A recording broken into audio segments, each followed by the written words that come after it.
Coming up, presidents meet ahead of the transfer of power. Lights, camera, action. Filmmakers visit the University of Iowa campus. Iowa women's basketball shows no mercy, remaining undefeated. Will we ever get a break from the clouds? I'll have the forecast and weather. All that and more Coming up right now on DITV.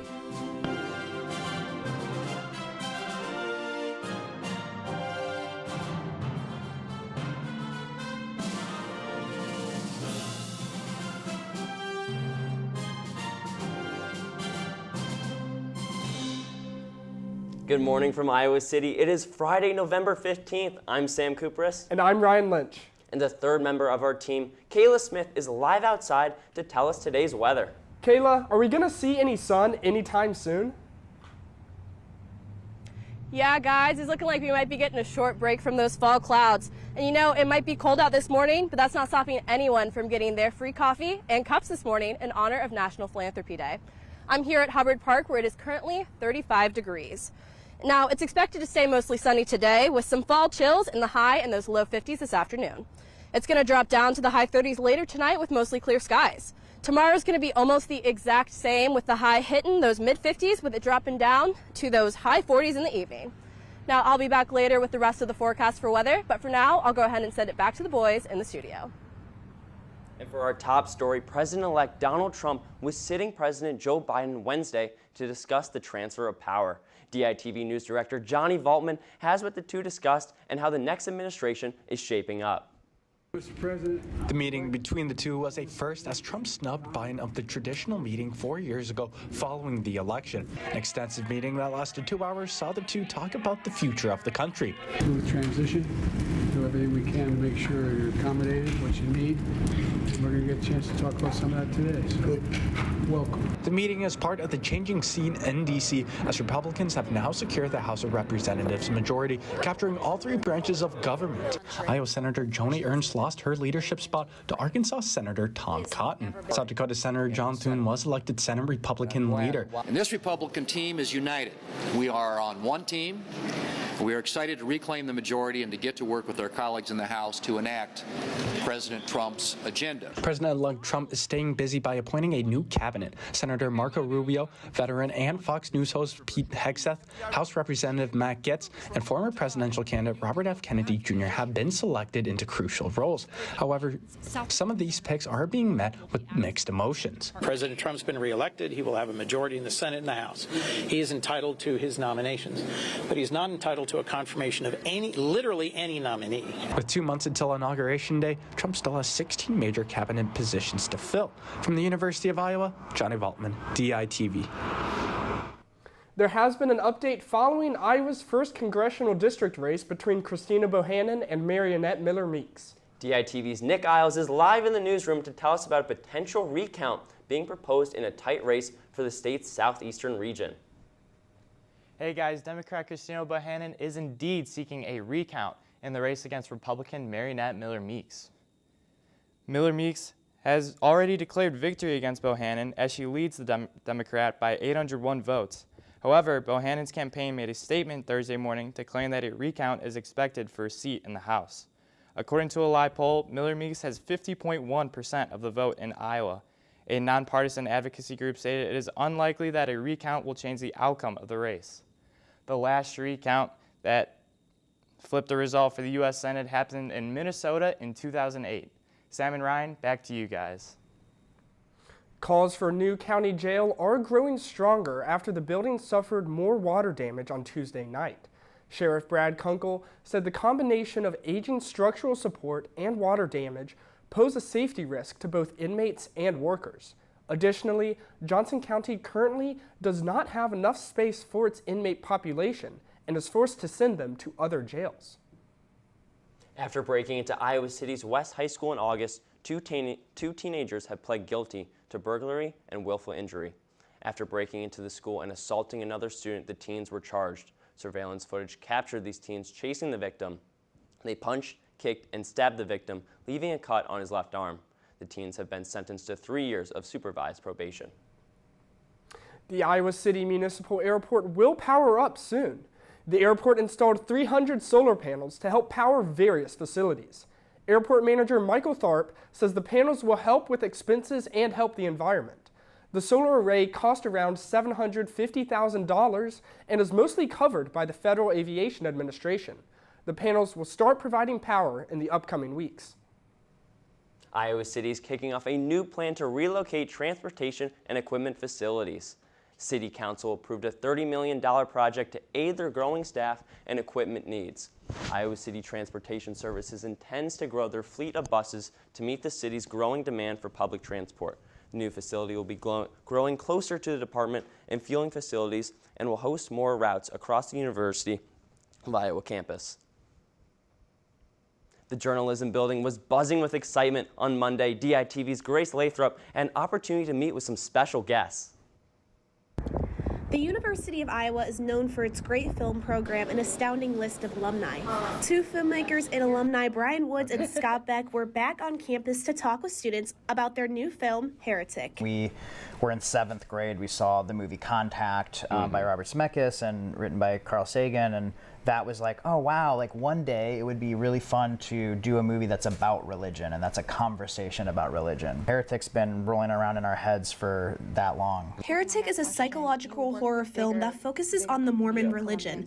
The main character, Mr. Reed, is played by Hugh Grant. He knew Reed inside and out, and he knew to play the tone of the scene where it feels scary, but there's these little blips of humor. He's very smart about where to slightly go off book and then use that to provoke a reaction from either his co-stars or from like the audience themselves. DITV's news director and myself got to come into the studio with the directors and ask them a few of our own questions. How did Iowa kind of set you up for success? We find ourselves drawn back to the state of Iowa. Like we split time between here and Los Angeles because it's grounding and it's inspiring. It's like really cool to just be in the home state that we grew up in and be around really talented, amazing, regular people. How important do you think that film as a medium is, you know, can tackle on some of those big issues, especially in a country now where it seems like a lot is divided? It's almost voyeuristic, but in a way that you can understand somebody. So even if you're seeing somebody that on the outset seems like ill intent or they're a villain, for lack of a better term,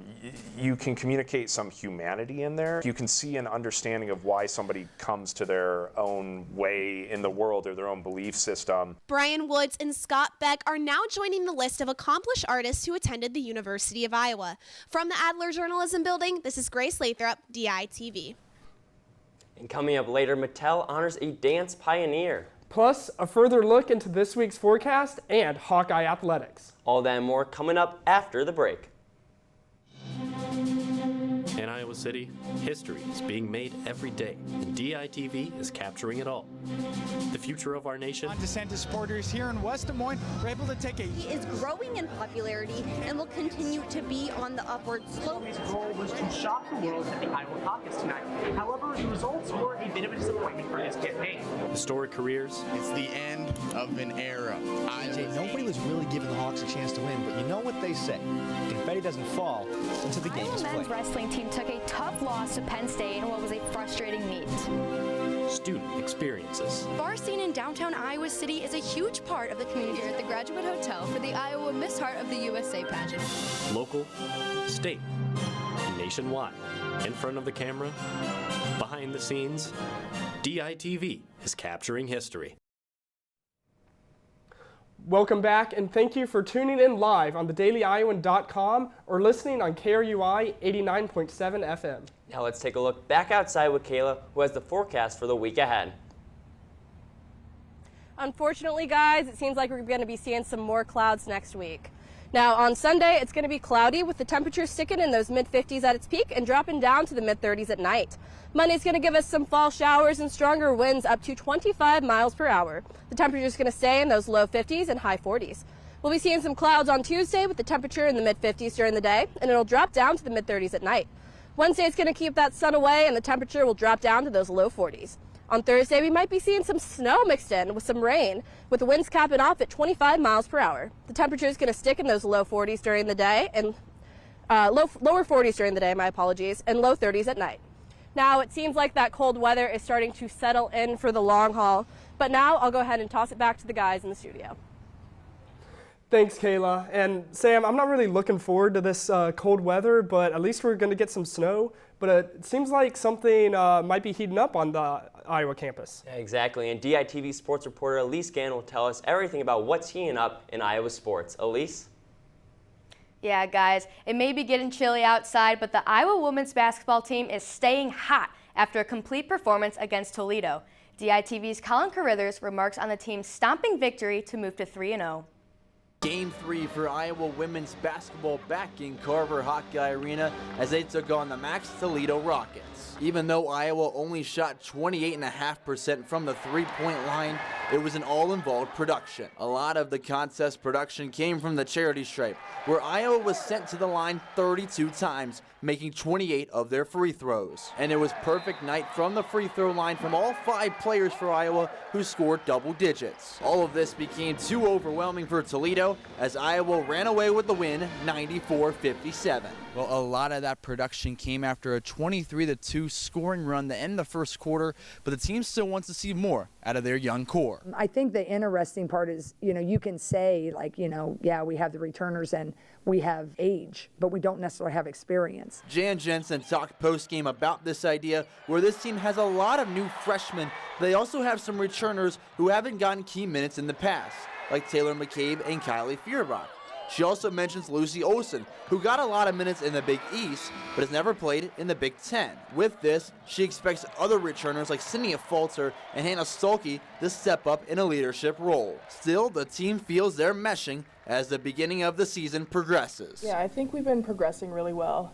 Each game we get better. I think going into this next game, keeping on building on what we've been working on since we got here in June. Looking to continue building on those improvements, the team will take a trip out to Des Moines to face the Drake Bulldogs this upcoming Sunday, November 17th. From Carver Hawkeye Arena, Colin Carruthers, DITV Sports. And even though basketball season just started, soccer is on its home stretch, so get your brackets ready. The Iowa soccer team will kick off this season's NCAA tournament in hopes of a better outcome than they had in the Big Ten tournament. In a dramatic finish, the unranked Washington Huskies handed 17th ranked Iowa their most devastating loss of the season, knocking them out in the first round of the tournament. However, the third-seeded Hawkeyes are determined to bounce back as they host the Missouri State Bears tonight at 6. The winner will play Fairfield or 6th-ranked Georgetown. And moving things out of Iowa City, the Iowa men's basketball team is headed to Moline, Illinois to take on Washington State in the John Deere Quad Cities Hoops Showdown. After downing South Dakota, the Hawkeyes sit at 3-0, looking to add another win to their perfect record. This will be Iowa's first game in 26 years in the Quad Cities and their second against the Washington State Cougars. Tip-off is at 7:30 tonight. The women's wrestling team is set to host their Trailblazer duels tomorrow afternoon.